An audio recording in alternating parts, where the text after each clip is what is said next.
Kā atrast darbu? Ja tu meklē darbu, tad es varu pastāstīt, kā gāja mums.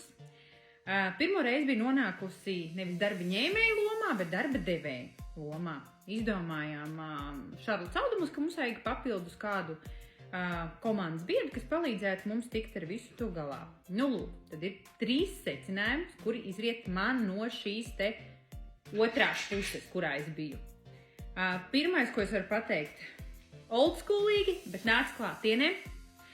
Tie cilvēki, kuri atnāca pie manas klātienē, man tas iespējas bija daudz labāks nekā no tās atsūtītās CV.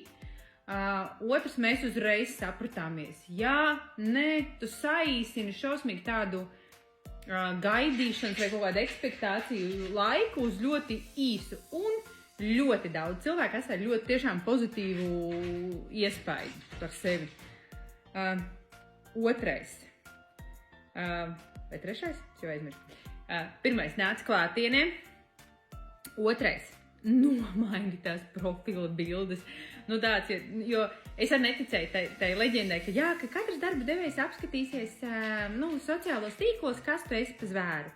Ja tā arī ir, es vienkārši skatījos, lai es varētu saprast tavu vecumu vai kaut kādas tās nodarbes, aizraušanās, tā kā mums ir tāds radošs tas biznes veikaliņš. Jā, tad gribēs arī kaut kādu, kas vai nu kaut bišķiņu attālināt, kaut ko čimerējis vai nē.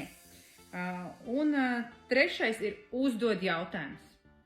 Vienkārši elementāri, ja tu esi atnācis uz darba interviju un ja es tā kā monotonu nostāstu, es pat nesaprotu, pat saproti, vai es pa ātru runāju, pa lēnu, vai viss ir tik skaidrs, cik skaidri vien var būt.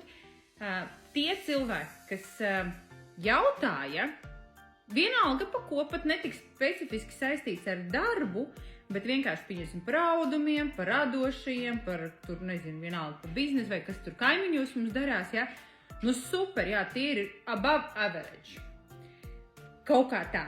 Kā mums izdevās ar darbinieku, pastāstīšu kādā nākamajā postā.